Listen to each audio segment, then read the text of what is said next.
박세익 전 인피니티 투자자문의 전무님 오셨습니다.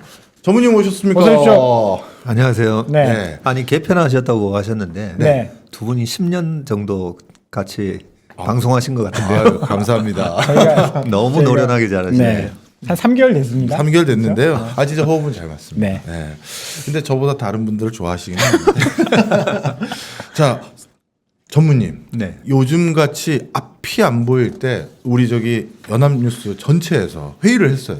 어느 분을 모셔서 이 앞을 봐야 지금 뭔가 지금 그림을 지우고 말이지 어디로 가야 될지 물어봐야 되는데 했는데 정말 압도적으로 이분을 모셔야 된다라는 의견이 나와서 저희가 개편 첫날 박 전무님을 모시게 됐습니다. 감사합니다. 네. 근데 하나만 여쭤볼게요. 네. 근데 이제 왜 전이라는 단어가 여기 붙었나요? 혹시 네. 이번 박스권을 전무님마저도 넘지 못하신 건가요? 박스권의 한계를 못 뛰어넘고 잘렸습니다. 그래서 뭐 어디 더 좋은 드디어 하나 이제 본업을 차리신다고 하나 들은 것 같은데 맞습니까? 네. 저희 그 인피니티 투자자문에 많은 분들이 네. 네. 방송을 보고 찾아와 주시고 네. 뭐 그랬었는데 저희가 뭐 1월 둘째 주부터 자금을 안 받았었잖아요. 네, 맞아요. 그러셨다고요. 기억하고 이게 있어요. 되게 네. 특이한 일인데 어떻게 정말 그럴 수가 놀라운 있죠? 일이었죠. 네. 있을 수 없는 일인데. 박 차장님은 잘 네, 아시겠잖아요. 이게 그럴 수 있는 일이 우리는 아닌데. 일단 손님 오면 네, 감사합니다고 받아야 되는데. 돼요. 아, 제가 간간히 출연하는 그 프로에서 저도 얘기하신 걸 듣고 오 마이 갓이라고 했어요. 그때 뭐 오버슈팅 났던 삼성전자가 그다음 월요일 날 96,000원을 찍었었고 네, 그죠? 네, 네. 지금 8만 네, 8만 원. 정확한 진단이셨죠. 오랫동안 이제 주식을 하다 보니까 이게 오버슈팅을 예측은 할 수는 없지만 우리가 오버슈팅에서 단기 과열 현상은 우리가 알 수는 있잖아요. 그렇죠. 예, 그랬을 때 일단 저희 고객 자금도 일단 좀 줄여야 되겠다 예, 판단을 하고 있었는데 거기서 이제 자금을 받게 되면 이해상충 문제도 있고 저희가 스텝이 꼬여버려요. 네. 예, 그때 만약에 자금을 받아서 그 96,000원에서 삼성전자를 샀다 생각해 보세요. 예, 그러면 지금까지도 아마 스텝이 좀 꼬였을 거고요. 그렇죠. 그리고 나서 거의 매달 100명씩 대기 고객이 생기셔가지고 지난달까지 해서 400분이 넘는 분들이 대기 고객을 하셨고 그런 부분에 있어서 이제 저희 회사 그 뭐 대표님과 경영진과 관리팀과 얘기를 하다가 이제 좀 추가로 받는 부분에 있어서 저희도 이제 그 400명이나 되는 분들을 받으려면 캐파 확정을 해야 되잖아요. 네. 근데 우리 뭐 박 사장님 잘 아시겠지만 우리는 시황 산업이잖아요. 그렇죠. 예. 좋을 때 예, 좋을 때 여기서 네. 또 뭐 사람 뽑아가지고 사람 더 고객들 더 받고 한다는 게 그래서 스피노프를 결정을 했고요. 그래서 근데 우리 그 금융업은 겸업이 안 되거든요. 네. 네, 예, 네, 네. 제가 여기서 뭐 전무하면서 저 회사 또 전무하고 이게 안 되기 때문에 그래서 제가 먼저 나와서 이제 회사를 먼저 설립을 준비를 해야 되는데 자문사는 그 일임과 자문을 동시에 하려면 운용 전문 인력이라는 시험을 합격한 전문 인력이 3명이 있어야 됩니다. 3명 있어야 됩니까? 예. 저 있는데. 아, 있으세요? 이력서 좀. 예, 그래서 이제, 부랴부랴 3명을 모아서 이제 자문사 설립에 들어가서 어제자로 이제 퇴사를 했습니다. 바로 이런 이유 때문에 저희가 또 모신 겁니다. 정말 길이 아니면 가지 말라라고 딱 대놓고 말씀해 주시는 분들이 지금은 필요한 시점이거든요. 그리고 이런 지금 이렇게 시장을 제대로 보시는 해안은 그리고 오늘 특히 제가 궁금한 거는 전망도 중요하지만 네. 그런 전망 뷰 이런 걸 어떻게 공부해서 얻으시는지 이런 것도 좀 많이 전달해 드리려고 그런 게 진짜죠. 예. 네. 고수를 모셔놓고. 맞아요. 네. 네. 이 시황은 이제 잠깐 지나가는 거잖아요. 예. 근데 그런 걸 들으면 맞아요. 꽤 오랫동안 이제 네. 배울 수 있는 거라서 그렇다고 아예 주식 얘기를 안 할 수는 없고. 그럼 종목 추천? 아까 시작하실 때 그런 말씀 하셨잖아요. 삼성전자 이제 1월 8일부터 자금을 안 예. 받으셨는데 삼성전자가 그 다음날 바로 96,000원 찍고 완전 그렇죠. 슈팅이 확 나오고 그때부터 이제 떨어지고 있어요. 지금 사실 거기에 물린 개인 투자자들이 굉장히 많으실 거거든요. 뭐 작년 말부터 시작해서 반도체 슈퍼사이클이다 하는데 도대체 슈퍼사이클은 오지를 않고 있고. 이제 대표적인 상징적인 의미가 있으니까 삼성전자 전망 정도만 한번 좀 여쭤봐도 괜찮을까요? 네. 제일 중요한 질문이잖아요. 네, 네. 우리가 작년에 코스피 뭐 1800에서 코스피가 다시 1500 다시 밑으로 갈 거다.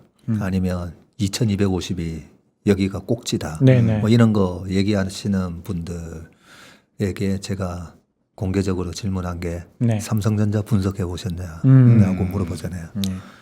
삼성전자에 대한 분석 없이 지수를 예측한다는 거는 말이 안 되는 얘기잖아요. 그렇죠. 네. 그렇잖아요. 네. 삼성전자 우선주까지 앞서서 550전에 되고 네. 우리나라 시총에서 한때 30%도 차지했다가 25% 그리고 뭐 밑에 반도체까지 네. 그죠? 하이닉스까지. 그러면 코스피를 예측을 하려면 삼성전자에 대한 분석은 당연히 돼 있어야 되고요. 필수죠. 네. 예. 그래서 지금 우리 박 차장님이 시장 전망에 대한 가장 중요한 삼성전자를 물어보신 거거든요. 네. 그러면 삼성전자를 이제 저희가 이제 1월 달에 그 오버슈팅 국면에서 스탑을 시켰지만 최근에 이제 뭐 제가 3월 방송, 4월 방송 늘 나와서 아니 9만 원에 삼성전자 사셨는데 지금 7만 8천 원 되니까 무서우시죠. 네. 9만 원에 왜 사셨냐고. 11만 원, 12만 원 간다고 생각해서 사신 거잖아요. 네. 그리고 제가 반도체 애널리스트들 목표가 다 봤어요. 네. 네. 예, 12만 원도 있고 그죠? 네네, 11만 원 맞습니다. 있고 네. 또 하필이면 공교롭게 다 1월 달에 다 올렸어요. 맞습니다. 뭐 우리 차장님 잘 아시겠지만 애널리스트도 어쩔 수 없어요. 어쩔 수 없이 시세가 움직이면 약간 뒷북 치듯이 네. 올리고 그리고 최근에 또 다 내리더라고요. 조금 내리고 그렇죠? 있더라고요. 네. 예, 또 네. 그런 부분들은 제가 뭐 애널리스트 깔려고 하는 건 아니고 네. 네. 이제 우리 방송을 보시는 분은 네. 증권사의 목표가가 상향됐을 때 같이 따라 사면 되나 이 부분은 아니다라는 걸 이제 미리 말씀드리는 거죠, 그죠? 네. 예. 그래서 그때 12만 원, 11만 원 했는데 지금 목표가는 하향 조정을 했지만 여전히 보면 뭐 올해 내년에 전망이 별로 바뀐 게 없잖아요. 네네. 주가만 빠졌어요, 주가만. 그렇네. 그죠? 예. 주가만 빠졌어요. 그러면 삼성전자라는 위대한 기업이 전 세계에서 그죠? 네. 네. 최고의 원가 경쟁률을 가지고 있고 그런 기업이 주가가 9만 원에 샀는데 7만 원대 하고 있으면 네. 감사합니다 하고 사세요. 저는 저희 고객들한테 그렇게 얘기했어요. 감사합니다 하고 사시고 또 하나 9만 원에 살 때는 안 무서우셨죠라고 얘기합니다. 9만 원에 살 때는 목표가도 12만 원 그렇죠. 나오고 네. 모두가 다 막 삼성전자 살려고 막 하니까 그 포모잖아요. 그것도 네. 다 같이 사니까 안 무섭잖아요. 근데 다 같이 이렇게 우왕좌왕 쫓아다녀가지고 수익 납니까? 안 나잖아요. 그래서 9만 원에 쫓아섰을 때랑 지금은 7만 8천 원, 7만 9천 원에 무섭잖아요. 그래서 그 무서운 크기만큼 수익이 날 거라고. 예, 그렇게 일단은 예, 정리를 해보고요. 그러면 전자 같은 경우가 작년에 왜 이렇게 시장이 충격이 왔을 때 전자의 실적이 재작년에 27조 정도 난 실적도 안 나올 거라고 생각했었잖아요. 그렇죠. 안 나올 거라고 생각했는데 뭐야 코로나 위기였는데 36조나 나왔네. 네. 그렇잖아요. 그리고 올해 뭐 한 48, 8조? 그러면 우리가 삼성전자가 7만 원대 살 때 무서운지 안 무서운지 그 시세를 보면서 우리가 그 무서움을 느끼는 게 아니라 네. 실적을 보면 되는 거예요. 네. 실적을 기대치만큼 쇼크가 나왔냐, 서프라이즈가 나왔나 그죠? 지금 5분기 연속 서프라이즈 내고 있잖아요. 뭐가 무서워요? 그냥 대중들이 9만 원대에서 그냥 막 쏠려서 오버슈팅 하면서 그냥 만들어낸 거예요. 그 야, 단기 과열을. 네. 예, 그 과열을 시켜야 되잖아요. 예. 그 시키는 과정이 어떤 식으로 주가는 일어나느냐? 가격 조정이 일어나든지 네. 아니면 기간 조정이 일어나든지. 기간 조정. 예. 그 두 가지 형태로 이루어지는데 가격 조정이 8만 원이 깨지면서 가격 조정을 만들어줬잖아요. 네. 그건 감사합니다죠. 그래서 지금 상황에서는 삼성전자의 그럼 이익 추정치에 대한 어떤 와 이거는 우리가 생각 못했던 악재가 나오고 이래서 이익에 대한 부분이 아무래도 감익을 해야 될 것 같아. 이런 분위기는 아니잖아요. 그죠? 그렇죠. 네. 그리고 여전히 뭐 시스템 반도체에 대한 부분은 삼성전자는 굳건히 하고 있잖아요. 하고 있고 그리고 메모리도 계속 체크하거든요. 메모리 현물 가격 또 올라가잖아요. 네. 아직까지 고정 가격이 여기 또 밑에 있고 그죠? 네. 그렇게 보면 2Q 실적, 3Q 실적, 뭐 애널리스트들이 추정한 것만큼 그거는 보다는 항상 삼성전자는 더 냈으니까 강력한 원가 경쟁력으로 더 냈으니까 그렇다면 위대하고 이런 블루칩 기업 같은 경우에는 쌀 때 사는 거야, 쌀 때.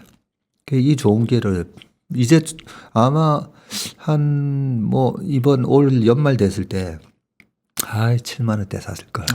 예, 그죠. 요새 그런 거를 껄무새라고 하더라고요. 그건 뭐예요? 앵무새가 막 똑같은 얘기 계속 하잖아. 걸. 뭐뭐 할 걸. 걸. 젊은 친구들이 그런 이야기를 하면 껄무새라고. 야, 뭐뭐 할 걸.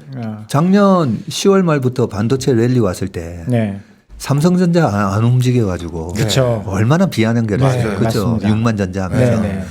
그 비아냥거리고 다른 거 다 올라가는데 BBIG 올라가는데 얘는 못 올라가니까 그렇지만은 기업은 삼성전자는 실제 삼성전자라는 기업은 어떻게 했었죠? 서프라이즈 내면서 실적을 만들어 갔잖아요. 네. 주식하는 사람만이 조바심이 있었던 거예요. 그러니까 결국은 인내한 사람한테 그만큼의 보상을 줬잖아요. 네. 지금도 똑같아요. 기업의 가치가 이렇게 우상향해서 올라가는데 너무 한번 이렇게 오버슈팅 했다가 지금 쉬고 있는데 네. 우상향해서 올라가잖아요. 그래서 삼성전자는 지수가 지금 삼성전자가 1월 둘째 주에 9만 6천 원을 찍었을 때도 지수가 3,266이었는데 그렇죠. 지금 삼성전자가 8만 원인데 지수가 3,250이에요. 네. 이런 걸 보면 1월 달에는 저는 신중론자로 바뀌었잖아요. 네. 왜냐하면 올해 130조 나온다고 했는데 그 정도면 3,200 지수면 다 반영한 거죠. 그래서 제가 2, 3, 4월 달까지는 이번에 1Q가 우리가 생각한 것만큼 나오는지 확인해야 되고 그 얘기를 했는데 벌써 지금 6월 초가 됐어요. 네. 그러면 올해 절반이 거의 다 왔잖아요. 그런데 제가 지난주에 메리츠 증권의 이경수 센터장하고 그 전략하는 분들 다 와서 세미나 했거든요. 네. 세미나 했는데 130조 예측이 아니라 160조. 내년에 175조. 이익이 계속 증가하고 있어요. 2018년도에 금리 뭐 어쩌고 하면서 금리가 3% 치고 올라갔니 어쩌니 했을 때도 처음에는 주가 단단하게 버텼다가 2018년 10월, 11월, 12월에 박살나잖아요. 네. 이익이 감익하기 시작했어요. 이익이 18년도, 19년도 예측치가 툭툭툭 빠지기 시작했고 차장님 기억하시겠지만 반도체 2018년 3Q가 제일 좋았는데 4Q부터 떨어졌죠. 떨어지잖아요. 급격하게 떨어지면서 2019년도 하이닉스 이익이 85% 감익했어요. 그런 부분에 이익이 감익하니까 금리를 낮추든 뭘 하든 이익이 감익하면 뭐 어쩔 수 없는 거예요. 근데 다행히 네. 지금 한 5개월, 6개월, 5개월을 지켜봤더니 130조보다도 더 이익이 계속 단단하게 올라가는 거죠. 그러면 삼성전자가 8만 원이 됐는데 지금 이 지수대를 만들어낸 게 누구죠? 커머디티잖아요. 그렇죠. 경기주. 예, 화학, 철강뿐만 아니라 경기 소비재까지 지금 어닝이 막 올라오고 있잖아요. 네. 그런데 여기서 뭐 조금 하나 더 말씀드리면 그러면 이 어닝의 증가세가 어디까지 이어질 수 있을까? 그러니까요. 그게 참 궁금해요. 그쵸? 이게 왜냐하면 뭐 이제 원자재 올라가는 것들 뭐 일시적이다라고 하고 병목 현상 때문에 그렇다라고 하고 지금 투자자들은 되게 헷갈릴 거거든요. 네. 작년에 성장률 엄청 좋다고 했다가 1년 만에 말이 또 바뀌어 버렸어요. 지금 그렇죠. 경기주 좋다 그러고. 그럼 도대체 이제 뭐 성장주 같은 것들은 최근에 또 조정을 또 받았거든요. 경기주 올라올 때. 전무님이 보실 때는 이제 하반기라든지 내년도 봤을 때 그래 뭐 성장주를 봐야 되느냐 아니면 아까 말씀하신 것처럼 실적이 좋아지는 뭐 경기주를 봐야 되느냐 그런 것도 한번 좀 말씀을 해주시면 좋을 것 같은데요. 네. 네, 거기에 대한 답을 같이 들으면 네, 이번 유동성 랠리 네. 결국 누가 만들어낸 거죠? 연준. 연준이잖아요. 네, 돈을 엄청나게 찍어서 쫙 뿌려줬잖아요. 네. 네, 그 돈들이 어디로 가는지 생각해 보면 돼요. 자, 네. 미국에 지금 이번에 고용 동향 봤더니 쇼크가 나왔죠. 네. 뭐야? 아니 고용이 왜 이렇게 안 늘어나지? 연봉 우리나라 돈으로 연봉 3,600만 원 이하로 받는 사람은 그냥 노는 게 낫죠. 실업급여하고 그렇죠. 갖고 정부에서 주는 돈 받는 게 네. 더 많이 받는다고. 예, 그러더라고요. 그 얘기 들으면 좀 허탈하지 않습니까? 3,600만 원을 정부에서 돈을 줘요. 야. 3,600만. 저 미국 가서 그냥 놀면서 그 돈 받으면서 살고 싶어요. 받고 싶긴 하네요. 네. 그렇죠. 받고 싶긴 하네요. 그러면 그 돈을 그래 찍었으면 그 돈이 어떻게 쓰이는가를 우리가 한번 생각해 보자고요. 그 돈이. 자, 3,600만 원 부자든 가난한 사람들이 다 줬어요. 네. 예. 그 돈으로 뭘 하겠어요? 핸드폰 가격 내겠죠. 네. 그 돈으로, 그렇죠. 그죠? 네, 핸드폰 사고. 네, 그래서 자동차 통신사가 사고. 좋아질 네, 수밖에 네. 없어요, 그냥. 그리고 통신사는 근데 정액제니까 어차피. 네. 거기에서 그냥 뭐 우리 또 뭐 게임도 하고, 네이버 게임도 하고 네이버 쇼핑도 쇼핑하고 하고, 네. 카카오 뭐 하고 다 하잖아요. 네. 미국도 똑같은 거죠. 그런 식으로 결국은 그 돈들이 다 기업한테 들어가는 거예요. 돈 뿌려준 걸로 그걸로 저축할 것 같습니까? 저축할 수도 있어요. 네. 그래서 은행은 잔고가 늘어나고 또 대출 늘어나고 하면서 예대 마진도 늘어나는 효과도 있긴 한데 연준이 뿌려진 그 어마어마한 현금이 다 기업한테 들어간다고. 기업한테 돌아가는데 6개월 시차로 돌아가느냐 1년 시차로 돌아가느냐 2년 시차로 돌아가느냐 그걸 생각해 보면 되는데 네. 작년에는 돈을 쓰고 싶어도 이제 야외 나가서 이런 그렇죠. 오프라인으로 쓸 수가 없었잖아요. 원활하게 했었죠. 그렇죠. 네, 거리두기 없었잖아요. 때문에. 그래서 작년에는 어쨌든 언택 상황에서 뭐 이렇게 전부 다 전자상거래를 통해서 이제 구매하고 하다 보니까 아마존 같은 것부터 해가지고 우리가 알고 있는 그런 플랫폼 기업들의 실적이 좋아질 수밖에 없었던 거고요. 그런데 올해 하반기부터 내년까지 이제 우리 스스로한테 물어보면 돼요. 뭐 하고 싶은데. 예, 가을에는 코로나 풀리면 뭐 하고 싶은데. 여행 가고 싶고 그죠? 내년에 지금 우리 코로나 상황 때문에 갑자기 해외로 못 가니까 골프장 부킹이 그죠? 난리가 났습니다. 난리가 났잖아요. 네. 우리나라 앞으로 역사에 골프장 가격이 저렇게 오를 일은 절대 없다라고 저도 생각했었어요. 그죠? 일본처럼 된다 생각했잖아요. 네. 근데 골프 회원권 가격이 3억까지 떨어졌던 게 다시 10억 돼 버렸잖아요. 그러니까요. 네. 그러면 그런 현상이 내년에도 비슷한 현상이 일어날 건데 내년에 티켓 구하기 힘들 것 같아요. 비행기 티켓. 그다음에 우리는 크루즈 안 타지만 네. 미국이나 저기 선진국에서는 크루즈 티켓 구하기 힘들 거예요. 아마. 다 매진 끝났다고 하더라고요. 이미 그죠? 네. 이미 올해 연말까지 내년까지 매진이에요. 네. 거기에서 이제 웃돈이 거래될 거고 웃돈으로 거래되면 최근에 웃돈으로 막 거래되는 거 있죠. 현대상선의 운임 이런 것들 네. 제발 웃돈 줄 테니까 좀 물건 좀 날라주세요. 날라줘. 네. 똑같은 현상이 우리가 조금만 상상을 해보면 그런 현상이 이제 일어날 거예요. 그러면 그 회사 기업의 주가가 어떻게 되겠습니까? 그런 것까지 감안을 해보면 올 실적이 확인되기 전에 그런 오버슈팅에 대해서는 신중론자 입장이었지만 네. 그 연준이 뿌려준 돈들이 이제 스필오버 이펙트가 나오는 거죠. 계속 낙수 효과가 이게 경기 소비재까지 이제는 오프라인에서 막 노는 것까지 먹고 마시는 것까지 이제 그 낙수 효과가 이제 시작되는 거거든요. 그래서 그 돈들이 그런 먹고 마시고 하는 요즘 음식료 주가 막 오르잖아요. 네, 그죠? 많이 오르고 있죠. 네.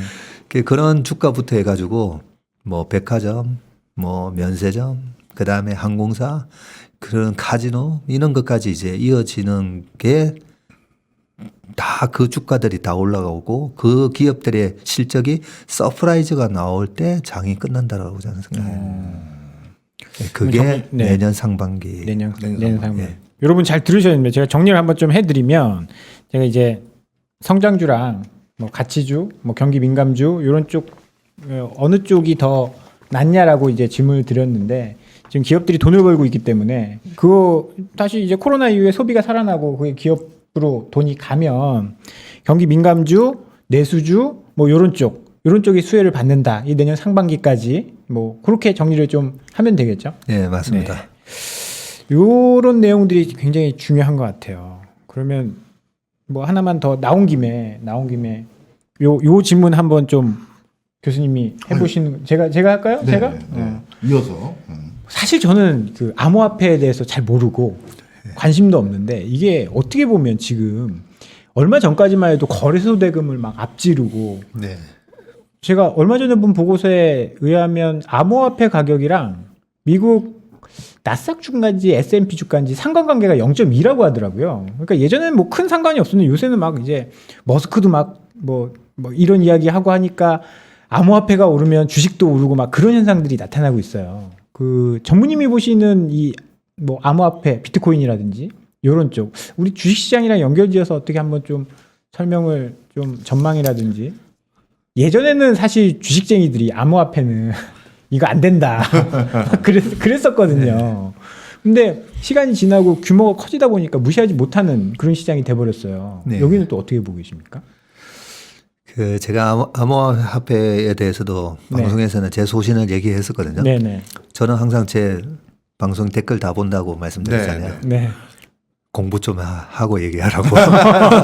그 제가 뜨끔해가지고 네. 네. 그렇지 뭔가 얘기를 하려면 공부를 하고 얘기해야 되는데 네네.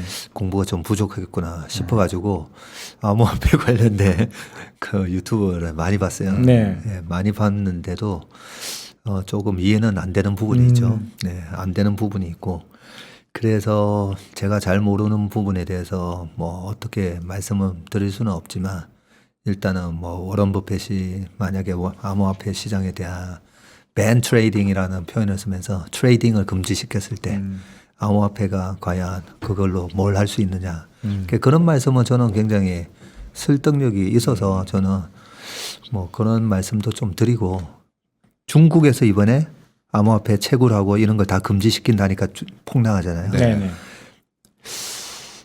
금거래를 중국에서 정지시켰다. 금지시켰다. 네. 그렇다고 해서 금값이 폭락할까요? 그렇진 않겠죠. 네. 그리고 얼마 전에 또 그 한국은행에서 계시는 분이 나와서 또 한 방송에서 또 암호화폐에 관련된 얘기를 하셨거든요. 근데 그분 말씀도 제가 들으면서 좀 배운 게 그러면 금은 뭐 다이아몬드는 우리가 이게 사용 가치라고 봤을 때 네. 다이아몬드가 그렇게 비싸야 될 사용 가치가 없잖아요. 없죠. 네. 별로 없잖아요. 네네. 예, 그냥 여자들이나 좋아하지. 네. 그 뭐 탄소 덩어리로 만들어 가지고 그냥 이렇게 우리가 금속 이렇게 갉아내고 하는 걸로 뭐 쓰는 정도 할 수는 있는데 그게 그렇게 비싸야 돼. 희소하다고 꼭 그렇게 비싸야 될 건 아닌데 네. 그 한국은행 사장님 말씀은 사람의 믿음이라는 거죠. 믿음. 예, 그 정도의 그렇게 가치가 있어도 된다라는 믿음이 오랫동안 형성되다 보니까 다이아몬드는 그렇게 됐다. 예, 아주 소중한 그런 자산이 됐다는 거죠. 네. 금도 마찬가지고.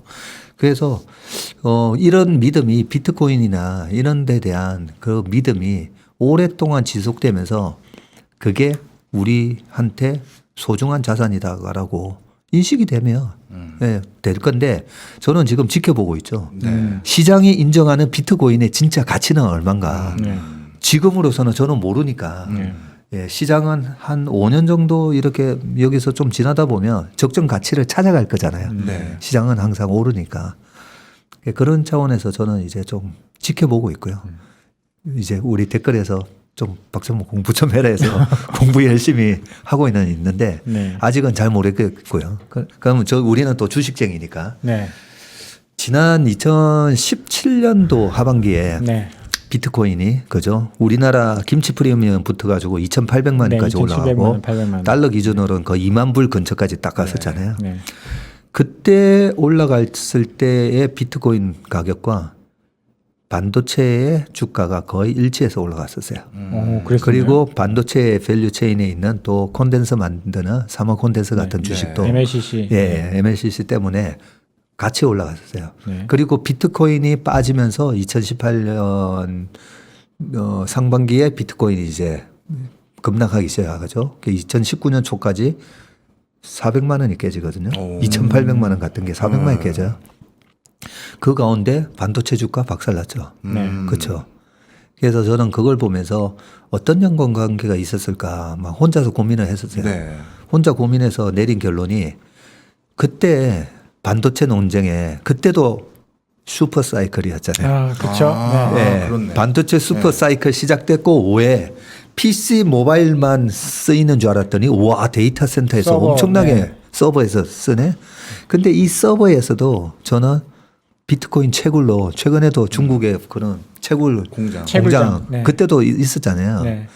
그런 거 보면 가수요가 비트코인에서 있었다는 거죠. 자, 그러면 이 가수요가 무슨 자산이든 네. 사고 파는 사람은 항상 똑같잖아요. 그죠? 네. 예, 오늘 그 거래 대금이 뭐 15조다. 15조만큼 누구는 샀고 누구는 파는 거잖아요.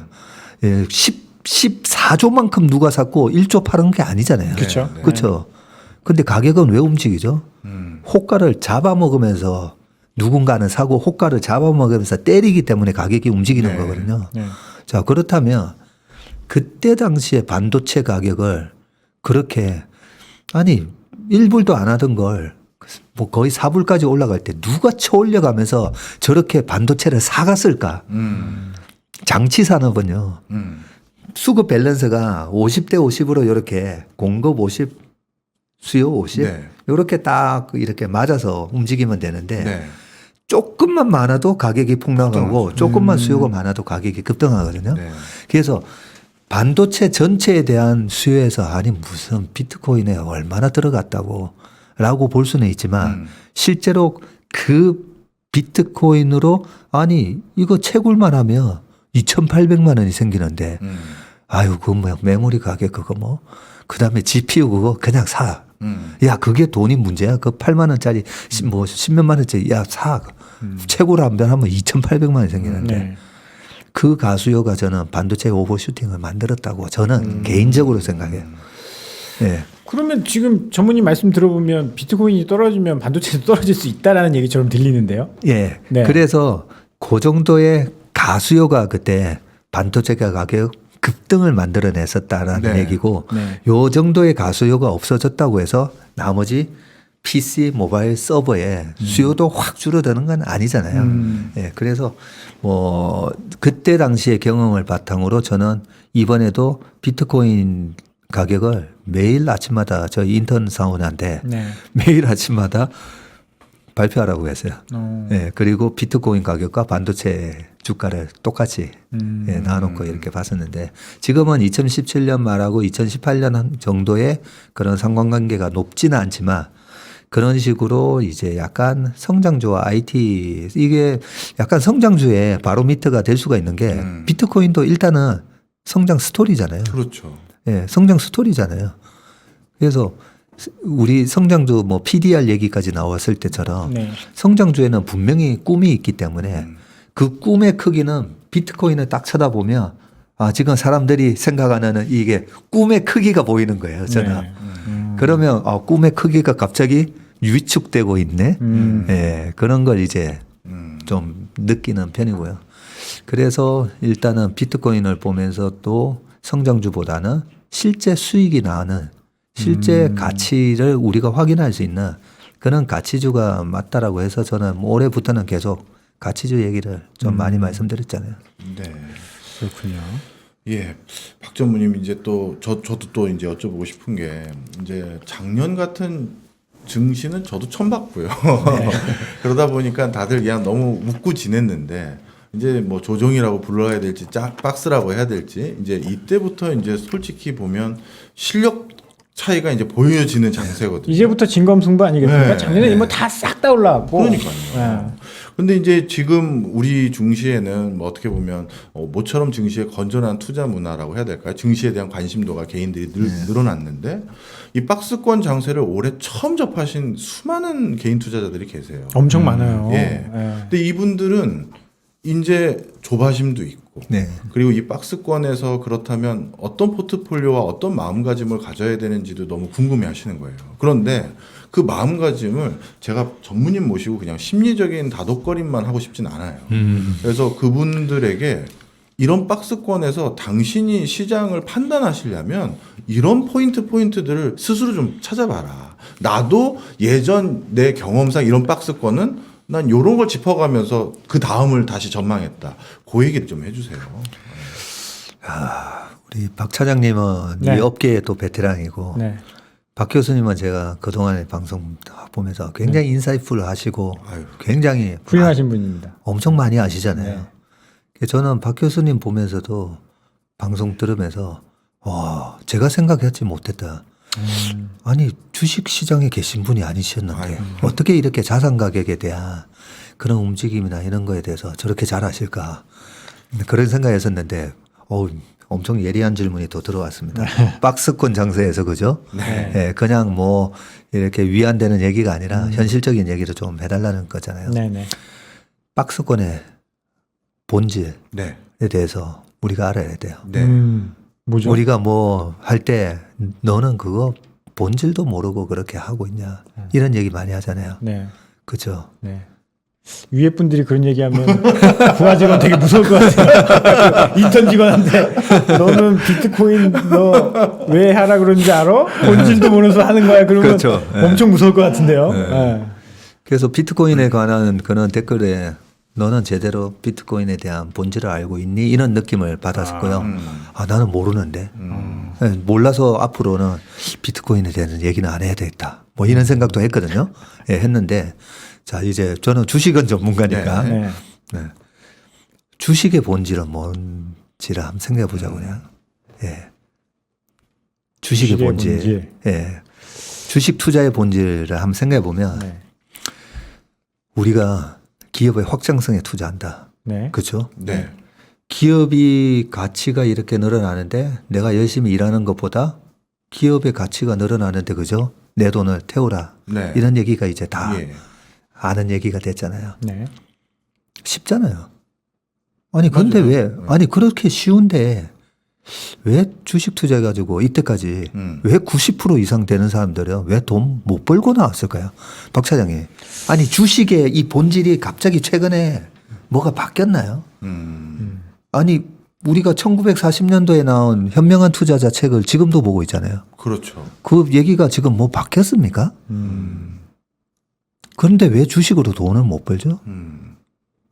조바심 때문에 기다리지 네. 못하고. 그것도 맞아요. 네. 결국은 나의 인간의 본능을 극복하지 못해서인데 되게 쉬운 거거든요. 네. 그럼 교수님 그렇지 않습니까?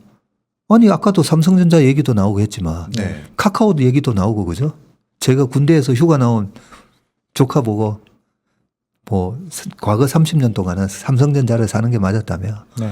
근데 앞으로 뭘 사는 게 맞는지를 우리는 또 얘기해야 그렇죠. 되잖아요. 네. 과거에 뭐 90년대 아니면 작년에 뭐 이런 얘기 이제 할 필요 없는 거고. 네.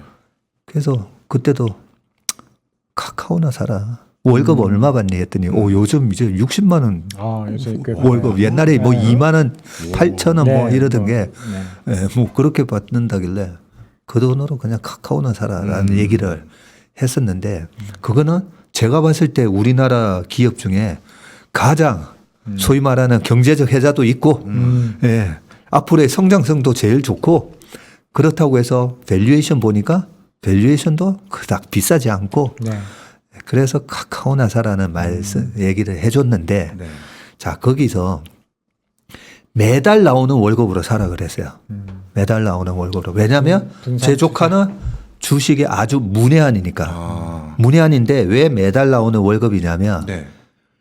주식에 돈을 못 버는 이유에 말씀드릴까요? 예. 주식으로 왜 돈 못 버느냐면요. 주식은 변동성 자산이에요. 주식은 변동성 자산이라는 부분은 그거 다른 얘기잖아요. 그러면 이렇게 변동성이 큰 자산에 대한 변동성 관리 방법은 알고 계시나요? 아, 무슨 모르죠. 말인지 이해했어요. 네. 예. 변동성 관리 방법을 모르기 때문에 이 업계에서 주식 업계에서도 10년, 20년, 30년 하신 분들이 한 방에 거들나고 한 방에 하는 이유는 변동성을 무시해서 그렇기 때문에요. 네. 기업의 가치만 보면 되는 거지 주가의 변동성을 뭘 보려고 그래. 맞네요. 예. 최근에 빌황 사태도 그렇고. 그러니까요. 저 빌황 대표님 엄청 존경해요. 예. 그러십니까? 보세요. 빌황 대표님이 얘기하신 거 어떤 기업에 투자해야 되죠? 우리 삶을 우리의 세상을 윤택하게 만드는 기업에 투자하라고 정확하게 얘기하셨어요. 네. 그런데 왜 이번에 그렇게 반대 매매 당했죠? 변동성에 대한 관리를 이번에 방심을 하셨던 거예요. 레버리지 5배 쓰고 있다가. 그래서 제가 올해 박스권에 조심하세요. 현금을 30% 만드세요라고 한 거는 이런 박스권의 변동성 국면에서 그 관리 방법이 작년과 같은 코로나 위기가 오면 나는 진짜 이번에는 투자할 거야. 그런 생각들 많이 하시죠. 진짜 맞아요. 이번에는 투자하실 거죠. 네, 네. 근데 내일 오면 어떡할 건데요? 못하죠. 내일은 아니 당장 다음 달에 오면 어떡할 건데요? 할 수 있을 것 같으세요? 지금 주식에 다 잔뜩 다 들어가 있는데 예, 그렇기 때문에 우리가 밸류에이션을 해야 되고요. 그 밸류에이션의 수준에 따라서 조정이 왔을 때 이게 큰 조정이 올 수도 있고 짧은 조정이 올 수도 있는 거거든요. 그런 거를 다 우리가 고려해 봤을 때 아직까지 이익이 확인이 안 된 시점에서는 좀 조심해야 된다. 현금은 30% 늘어야 된다. 만약에 이제 우리 빌황 대표님이 현금을 확보를 해놨으면 이런 일이 없었었죠. 그렇죠. 그렇죠. 네. 결국은 변동성에 대한 관리를 이번에 잘못하셨고 제가 또 하나 말씀드리는 게 있잖아요. 주식에 대가서 저는 이제 파생상품을 원래 공부를 했고 파생상품 그래요? 전문가예요. 몰랐습니다. 네, 한투 가서 제가 3시간짜리 선물 옵션 강의 한 적도 있습니다. 한 15년 전에. 제 그때 입사 전이래. 그래서 그 변동성 부분에 대한 우리가 정확한 이해를 하셔야 돼요. 그리고 어떻게 관리를 해야 되지? 그래서 30% 현금을 만들어 놓으면 결국 이번에 대형주가 변동성이 크게 나타났잖아요. 네. SK 이노베이션 고점 대비 35% 빠졌었어요. 네. 네. 현대모비스 이번에 고점 대비 35% 빠졌어요. 예. 이 35%라는 수준이 얼마나 무서운 수준이냐면 2만 원짜리가 3만 원 되잖아요. 네. 50% 올랐죠. 오른 네. 거죠? 3만 원이 2만 원이 되면 얼마 빠졌죠? 33% 빠졌죠. 먹은 거 다 토해내는 거예요. 50% 수익 난 그에 50% 수익 난 거 다 토해내는 게 마이너스 33%예요. 그래서 이번에 고점 대비 33%씩 빠지는 대기업 주식들 많이 나왔잖아요. 그런 차원에서 지수는 이렇게 됐는데 왜냐하면 화학 철강이 올라서 덜 빠졌지만 이번에 지금 투자가 어렵고 왜 이래 자꾸만 내가 손실이 나고 있지? 우리처럼 오래된 포트폴리오 매니저처럼 교체 매매를 잘 못하잖아요. 일반인은. 그렇죠. 어렵죠. 지금도 보면 아니 이 장에 왜 손실이 나고 계시죠? 네. 옛날 주도주를 아직 들고 계시잖아요. 맞습니다. 그죠? 네. 이번 1월 달에 그 오버슈팅에서 샀던 주식을 아직 들고 계시잖아요. 그래서 그런 거거든요. 그래서 이제 교수님한테 이 질문에 대한 답을 드리면 조정이 온다 했을 때 주식을 아예 뭘 주식을 줄여. 그냥 주식 들고 가. 이렇게 얘기하잖아요. 네. 저 무조건 주식 줄이라고 그래요. 우리 매니저들한테. 대응하라고. 30% 줄이라고 하거든요. 왜 줄이라고 하냐면 이 조정이 얼마만큼 빠질지 가격 조정으로 이루어질지 기간 조정으로 이루어질지 그건 모르는 거잖아요. 네. 모르는 거기 때문에 일단은 팔아야 돼요. 네. 두 번째 더 중요한 게 있어요. 주도주가 바뀌어요. 아. 작년 3월부터 9월까지 빅7 종목이 했잖아요. 그렇죠. 네. 그때도 저희가 8월 둘째 주에 그때도 주식 줄였어요. 줄이고 그때 찾아오신 분들한테도 있는 주식 팔시고 10월 말에 오세요라고. 왜냐하면 그때는 제가 설명 계속 드렸었잖아요. 대주주 과세 요건이 안 바뀌었고 미 대선에 대한 불확실성 이것 때문에 네네네. 조정 받을 거니까 그때도 저희가 주식을 팔아놓고 딱 보니까 반도체가 시작했잖아요. 10월 말부터 11월, 12월, 1월 달까지 삼성전자 70%, 하이닉스 78% 그렇게 올랐거든요. 주도주가 바뀌기 때문에 현금이 또 필요한 거예요. 근데 저희 같은 이렇게 오랫동안 포트폴리오 매니저를 해온 사람조차도 주도주가 바뀌는데 미리 안 팔아놓잖아요. 네. 그러면 9만 6천 원을 갔던 삼성전자가 8만 5천 원 가고 8만 3천 원 가면 거기서 못 팔아요. 네. 안 그렇죠. 되죠. 네, 못 팝니다. 그리고 거기서 BBIG 종목을 거기서 떨어지는 걸 팔고 전자로 갈아타고 하는 거를 일반인들이 할 수가 없어요. 야. 그래서 조정이 온다고 했을 때는 현금을 만들어야 되고 그래서 올해 내내 현금은 한 30%를 늘 가지고 있어야 되고요. 가지고 있으면 최근에 철강 오르고 화학 오르고 하는 거 쫓아 살 수 있고 최근에 제가 이제는 무서운 주식들 경기 소비재로 이제 가면서 컨택 주식들 아까 호텔 뭐 이런 것들 막 말씀드렸잖아요. 아 진짜인가? 그러면 시세가 얘기해 주잖아요. 그럼 살 수 있잖아요. 현금이 그렇죠. 있으면. 근데 살 수가 있는데 주식으로 꽉 채워져 있으면 여기서 손해나는 걸 까고 맞아. 옮겨 타는 게 그게 되게 참 인간의 어렵죠. 심리를 극복하기 힘들어요. 그래서 차장님이 아까 얘기하셨던 인간의 또 본능적인 것 때문에 우리가 투자에 있어서 알았는데 내가 하려고 했는데 예, 이런 얘기를 하는 거거든요. 네. 아주 중요한 또 말씀해 주셨습니다. 변동성에 대비해서 현금 좀 가지고 예, 있자. 현금 이게 비율을 일정 수준 유지해야 된다는 건 진짜 금과 옥조 같은 말씀이세요. 그리고 또 하나 여쭤보겠습니다. 네. 사실 이 요즘 같은 경우는 저도 어린 나이 때부터 비교적 개인 투자를 좀 해왔는데 요즘 같이 행복할 적이 없는 게 우리 박 전무님이나 박 차장님 같은 분의 말씀을 이렇게 편하게 다 들을 수 있는 정말 좋은 환경은 없었었어요. 전 이런 경험을 한 번도 해본 적이 없어요. 너무나도 그래서 재미있게 투자를 하고 있는데 그런데 그 과정에서 한 가지가 이제 또 다른 고민이 들기 시작했어요. 봤더니 우리 기관 투자자에 종사하시는 분도 마찬가지고 네. 개인들도 마찬가지고 다 일반적으로 롱이라고 얘기할 수밖에 없는 포지션이 좀 있고 회사에 업을 해야 되니까 네. 그런 과정에서 롱을 강하게 말하느냐 적게 말하느냐 차이가 좀 있는데 그 과정에서 아무리 봐도 어떤 누군가가 나 개인적인 판단이 난 저게 아닌 것 같아. 제가 그걸 박 전무님께 여쭤보는 이유가 박 전무님은 방송에 나와서 저는 지금 다 애널리 가격 올릴 때 아닌 것 같습니다. 저는 그래서 투자자들도 안 받고 있습니다라고 얘기하시거든요. 네네. 근데 사실 저도 제 지인들이 현직 애널이나 매니저도 많아요. 근데 나 혼자 다른 목소리를 내기가 얼마나 불안한지 아시잖아요. 다 같이 이렇게 했다가 성과가 안 좋으면 누구도 지탄 안 해요. 그 친구한테. 근데 나 혼자만 쇼 치거나 다들 쇼 치는데 나 혼자 롱 쳤다가 나만 덤탱이 쓰거든요. 그러니까 따라가게 돼 있어요. 그러면 우리 개인들은 저 쟁쟁하신 분들도 대세가 이렇다는데 물론 한두 분이 소수 의견 낼 수는 있지만 근데 난 그 소수 의견 같긴 한데 이러면서 이제 대세를 따라가는 게 우리의 심리거든요. 네. 연약한 제 마음이에요. 그렇죠. 이럴 때 어떻게 다잡아야 된다고 해야 될까요? 아니면 정보에 대해서 내가 다시 한번 점검을 할 수 있는 방법이 뭘까요? 투자로 주식으로 돈 버는 방법은요. 네. 경기가 회복되고 기업이 좋아지고 그렇게 좋아지는 거 다 모두가 할 때 들어가면 돈 못 벌잖아요. 네. 그렇죠. 네.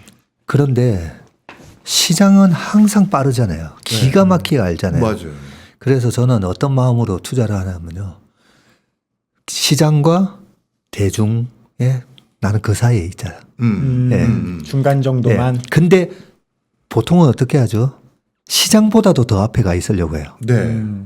네, 거기서 음. 시장이 아니야. 시장이 빠질 거야. 그렇죠? 네. 시장보다 앞서가 있으려고 하는 그 오만한 마음 때문에 오만한 거예요. 그렇죠.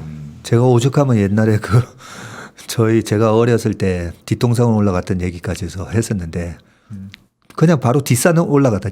동산이에요, 동산. 네. 동산 올라갔다가 길을 헤매가지고 사실 제가 좀 길치예요. 저도 그런데. 제가 길치더라고요. 네. 저 몰랐는데 엄청난 길치라는 걸 나중에 좀 알게 됐는데 어쨌든 뒷동산 올라가지고 길 헤매다가 내려오니까 아버지가 그러시더라고요. 자연 앞에서 겸손해야 되고 뭐 그런 얘기를 하셨는데 주식이라는 거대한 사람이 만들어 놓은 시스템이지만 거대한 뭐 자연 같은 느낌 들지 않습니까? 아무리 인간이 그죠? 그 엄청난 수학 박사들 뭐 노벨 경제학 박사들이 붙었다가 또 파산하고 나오고 그렇죠. 그런 시장이잖아요. 그래서 제가 처음에는 IQ 2000이라 했다가 요즘 IQ 2만이라고 얘기하거든요. 시장의 IQ. 시장이요. 네. 저는 또 전문님 IQ가 네, 있죠. 그리고 제 IQ는 네. 저 옛날에는 사실 좀 머리가 좋았다라고 생각을 했다가 네. 길치라는 것도 알게 되고 나는 IQ가 한 80 정도인가 아닌가. 에이, 뭐 또 이런 그걸 생각까지도 말씀을 들어요. 그래서 어쨌든 시장 앞에서는 내 IQ는 80, 시장 맞습니다. IQ는 네. 2만. 예. 네, 이런 마음으로 해야 되는데 절대 겸손해야죠. 네, 주식시장에서 돈을 잃는 사람들은요 남의 말을 안 듣는 사람이에요. 맞습니다. 예, 너무 똑똑한 사람이 돈을 잃는 시장이 주식시장이거든요. 맞습니다. 예, 그래서 제가 우리 업계에 우리 박 차장님 아시겠지만 진짜 한국에 워런 버핏 같은 분이 계시거든요. 그 장 회장님은 항상 길을 가다가 저를 만나면 네. 박천문 뭐 사야 돼? 그분은 그냥 주식 9단 중에 9단이에요. 주식 9단 중에 9단이고 제가 그냥 프로 한 3단, 4단 정도 같은데 프로 3, 4단하고 9단하고는 또 엄청난 레벨 차이인데 아니 그 제가 말씀드리면 그분은 주식 900단이라고 해야 될 것 같아요. 왜냐하면 제가 프로 3, 4단이라고 보면 그렇죠. 그분은 주식 900단이라 해야 되잖아요. 네. 뭐 근데 그분이 만나면 박전문 뭐 사야 돼라고 하는데 진지하게 물어보세요. 진지하게. 그럴 때마다 그리고 우리 그분이 6, 5년생 정도 되시는데 우리 회사 8, 5년생 과장 만나잖아요. 네. 우리 과장한테 물어봐요. 또 뭐 사야 되냐. 예. 열린 분이시네요. 예. 열린 분. 김 과장 뭐 사야 돼 하면서 그런 게 뭐 유명합니다. 그분. 그래서 길을 열고 계신 분하고 길을 닫고 계신 분. 그런 차이가 있기 때문에 이제 그 교수님 질문에 대한 이제 답을 드리면 외로운 싸움. 네. 근데 너무 외로우면 안 돼요. 네. 예. 그래서 케인즈가 얘기했죠. 미인대라고. 저는 와 주식 투자의 본질가 그 네 단어가 정확한 얘기예요. 미인대인데 어떤 사람들은 그죠. 아니 왜 이 주식 안 사냐고. 아니 지금 왜 이 가치주 안 사냐고. 성장주장인데 왜 가치주 안 사냐고. 그런 얘기를 많이 하거든요. 그럼 저는 어떤 생각이 드냐면 아니 지금은 프로듀스 101을 하고 있는데 송가인 씨랑 임영웅 씨가 출전을 했어요. 그러면 우리 송가인 씨랑 임영웅 씨를 잘 아는 사람들은 아니 왜 송가인, 임영웅이 왜 우승을 못하냐고. 그리고 또 하나 복면가왕 같은 거 또 네. 있고 그죠? 히든싱어 있잖아요. 네. 히든싱어에서는 그렇게 얘기해요. 너무 똑같이 불러야 우승하잖아요. 네.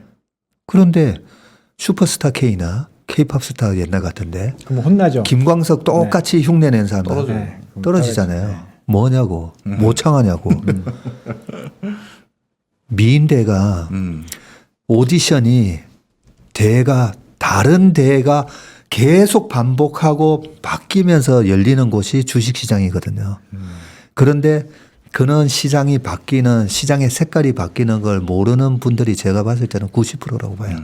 우리 업계에서도 차장님도 아마 제 말에 공감하실 수가 있는데 시장의 색깔이 바뀌고 거기에 맞는 주식을 하는 걸 어떤 사람들은 마바라라고 그래요. 마바라라는 말은 일본 표현으로 그냥 작은 매매를 하는 사람은 마바라라고 하는데 우리 업계에서 그냥 아이 뭐야 마바라 같이 네. 뭐 작년에는 성장주 하라 했다가 뭐 올해는 갑자기 가치주 하라 했다가 뭐 나중에는 배당주 하라 했다가 마바라 짧게 매매한다고 마바라. 근데 제가 봤을 때는 우리 시장이 굉장히 요즘 더 짧아졌잖아요. 네. 옛날에 한 1년 반 동안 지속됐던 게 시세가 30%를 한 방에 반영할 수 있다 보니까 1년 반짜리 움직임이 6개월로 확 줄어들었잖아요. 그래서 시장이 되게 빨라졌어요. 네. 미인대가 빨리빨리 막 바뀌어요. 네.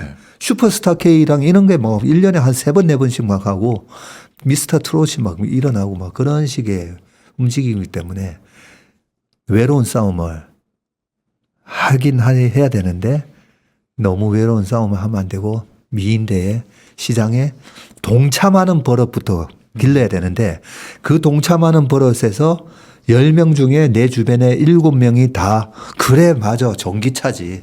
지금은 그렇지 전기차 해야 되지라고 7명이 다 동의하잖아요. 그러면 저는 등이 싸늘해져요. 식은땀이 확 나요. 뭐야. 한 4명 정도 10명 중에 4명 정도 동의할 때는 괜찮은데 네. 너무 많아져 버리면 한 명이 사기 시작하고 2명이 사기 시작하고 3명이 사기 시작하고 작년 5월 달에 제가 그랬잖아요. 이번에는 테슬라인 것 같다고. 2009년에는 애플이었는데 이번에는 테슬라인 것 같다고. 그때만 하더라도 동의하는 사람들이 제가 쫙 보면 10명 중에 한 3명 되려나? 예. 왜냐하면 불과 1년 전에 테슬라 망한다라는 리포터 막 그렇죠. 공매도 리포터 네. 나왔었잖아요. 적자였고. 예, 적자였었고.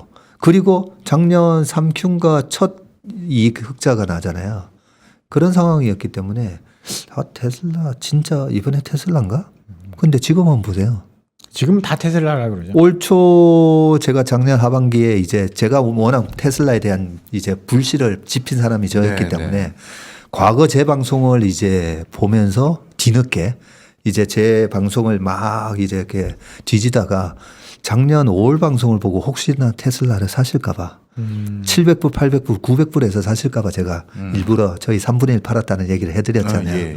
왜냐하면 저는 밸류에이션을 그래도 할 줄 아니까 아 여기서보다는 저희 고객들 보고도 500불대에 살 수가 있을 거니까 그런 말씀을 드렸는데 그러면서도 저는 얼마나 불안하겠어요. 교수님 말씀대로 이제는 모두가 테슬라라고 하는데 테슬라 3분의 1 팔았다 하면 당연히 욕 들어 먹을 거 알잖아요. 저는 그게 너무 신기해요. 박 전무님은 그럴 때 주저없이 자기의 그 포트를 얘기하시면서 포트를 바꿨다는 걸 얘기를 하시거든요. 네. 그 할 때마다 하고 나서 저 걱정을 엄청, 하시는 거죠, 박 엄청 전무님도? 후회합니다. 네. 역시 박 전무님도 사람이셨어. 네.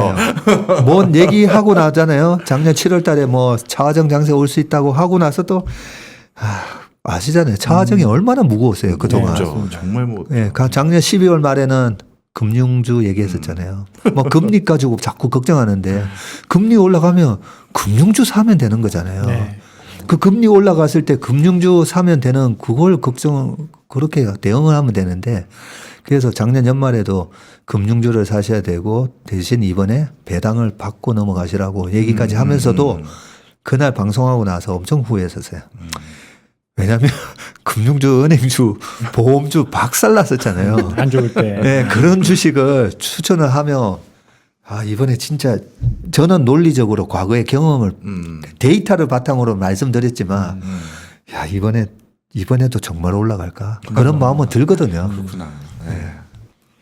그래서 교수님 말씀이 맞습니다.